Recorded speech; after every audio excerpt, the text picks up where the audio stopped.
So yung mga kaibigan, update na naman tayo no sa ginagawa nating renovation dito sa Trece o Ginoar Santos. Ito po yung duplex na ni-renovate ko po mga kaibigan. No? So ngayon, dito na kami banda sa sa may likod na to. Ito, pinupopormahan na po yung posting dalawang magkaharap na ito mga kaibigan. Bali ito yung pinaka-existing dito sa pinaka-dirty kitchen. Makapansin nyo, ayan, may pader dito mga kaibigan. So yun. Siyempre, after natin matapos itong pagpoporma, double check ko natin yung mga braces nito na para masigurado natin na walang bubuka sa sa poste natin. At ganoon din sa kabila, brace din yan. Yan, mga support din siya mga kaibigan. So wag mong kaligtaan na hindi nyo ma-double check, lalo na tong itong mga dawil natin sa HB. Bali ang sukat para nito mga kaibigan, by the way, since na nagbo-vlog ako dito sa construction firm, may mga tutorial ako dito kung ilan yung distansya nito sa pinakababa. So 66 po ito mga kaibigan dito. Yan, may lawas na po tayong dyan 2 cm to 3 cm dito sa may pinaka mortar ng halo natin, no? Yan. Yan. Ito 66 din to mga kaibigan. Ito 66 din yan. At syempre bago natin buhusan yan, settle muna natin yung mga wall footing sa baba. 60 din yung distance nito mga bakal. Ito 60 din yung nito distance. Yan. After nyan, sentro natin yung bakal natin sa poste. Yan, dapat nakasentro po yung mga kaibigan. Yan, para pare-parehas po yung distance ng covering natin sa poste mga kaibigan. At ngayon, lumipat ako dito sa baba kasi doon ako sa taas na nanggaling mga kaibigan, para yung CR doon natin mapabilugan natin mga kaibigan. At ngayon dumating na rin yung mga natin, itong mga kahoy natin, itong mga 2x3. Yan, para sa gagamitin natin dito sa taas. So yun, at ito natanggal na rin natin to ng forma, yun, natanggalin. Ayan, so may kalakihan din siya, no? Dahil 25 by 35 yung laki ng natin, itong column. At napapansin nyo nung mga nakarang araw nung ni-vlog ko to, yung mga dawil hindi nakikita dahil ibinaan ko to sa loob ng ng poste para ipagbaklas natin, hindi po to masasayang yung mga plywood natin. Kasi ito mga plywood ng mga kaibigan, pwede pa natin ito magagamit, no? Ito. Yan. Makinis tong pagkabuhos. Yan. Bukas itong mga kahoy na to, gagawa na tayo dyan ng sepo. So libilado rin yung mga kaibigan. Yan, nakalibil din po yan lahat ng sepo, nakalibil sa natin sa pinakapuwit ng buhos natin mga kaibigan. So yun.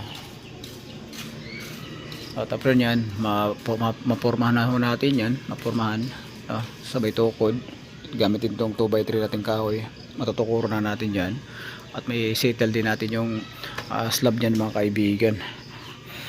Yan, sabay na rin, dugtong ng mga dugtong ng mga tawag ito, mga seroho dito sa sa pamostehan. So dudugtungan ho natin yan. Yan, kagaya na ito dudugtungan din natin yan.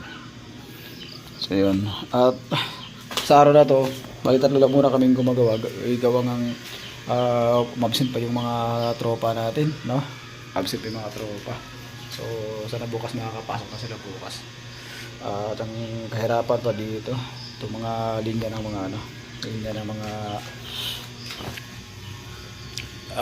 kuryente, kasi ito yung pinakamay nila mga kaibigan. Flexible yung ginamit, napakadelikado kasi once kasi ng mga mag-renovate tayo, double check natin din, mga pagbabagsak tayo ng mga bareta, baka matamaan natin, puputok tayo. Ayun, Yan. Pasilip-pasilip mga kaibigan. So, no? Pinatiktikan na natin yan. At ito, ulitin na natin to para sa pag-renovate din ng mga ilaw na to, kasi sa bagong labas na plano mga kaibigan, may bagong ano yan, may bagong labas na plano na dapat nating sundin. So, naka-standard talaga na laki ng wiring at design ng ano ng ilaw, saka yung mga sakwarin yan, mga outlet. So yun mga kaibigan,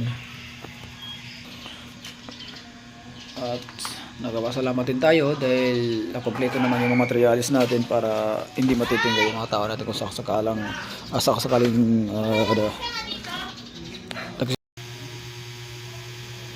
so yun,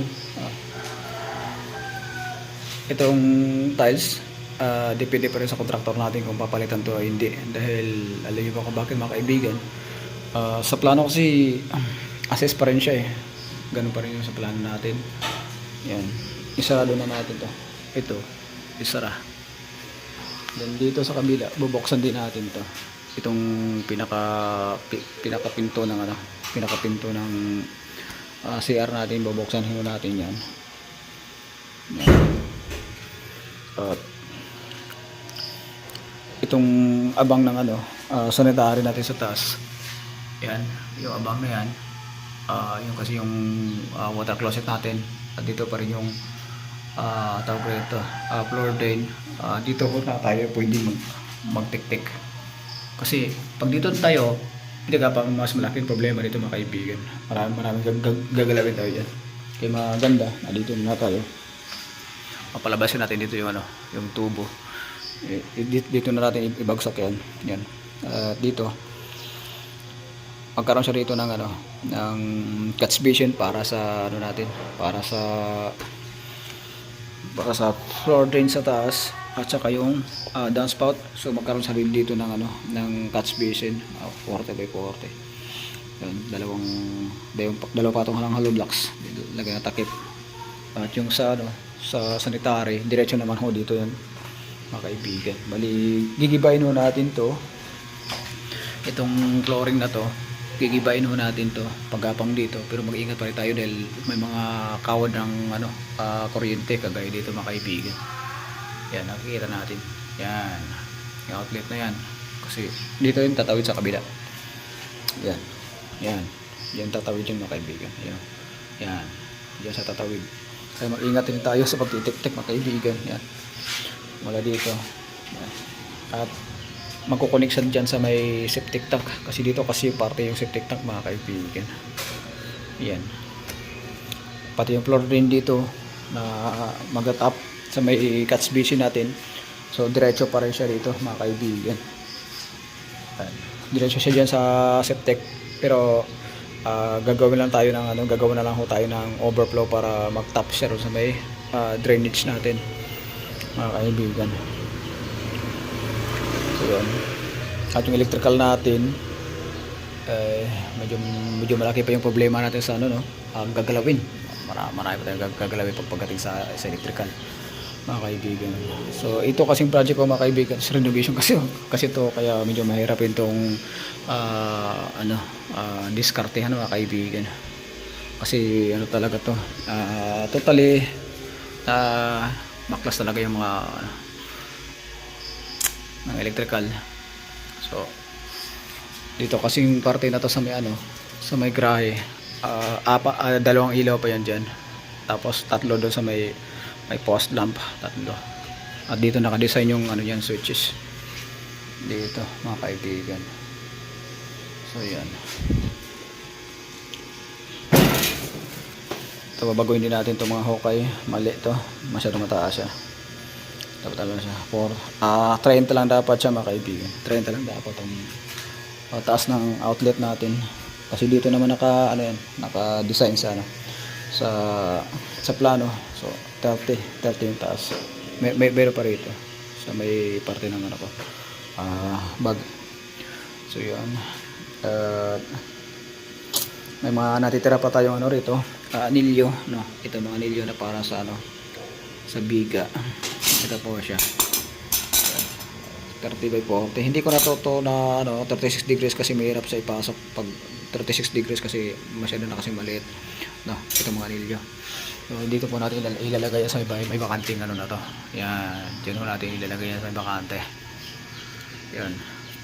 Dito na rin yung baka na dalawa na para sa top bar natin. At extra bar na lang yung ulang natin doon sa kabila. So yun. Baklasin na rin natin ng pako ang mga mga formas, tapos yung lahat-lahat mga kahoy natanggalin na natin na pako dahil ito kasi mga kaibigan kanina nung tinanggalin na natin na forma to, kailangan na natin matanggal yung pako para magamit natin sa ibang scope of works natin mga kaibigan, para hindi na tayo matalisod kung sakasakali na padaan-daan tayo dyan kasi mga pako mayroon tayong madisgrasya na mga kaibigan. So yun, at ito nagkaroon ng crack. Ito, baklasin din natin to, no? I-advise din natin to, baklasin to para sa ganun hindi tayo magkaroon ng problema sa kliyente kung sakasakali mga kaibigan. So yun, itong hirap mga kaibigan, yung tinatawag dito yung renovation. At ito yung mga gamit na dumating kanina. Ito yung heat gun. Ayan. Dito po yung sinusoksok sa natin. Ito sa butane. Ito po yung sinusoksok. Ito. Ito yung pares niya. Ito yung pares niya mga kaibigan. Ayan.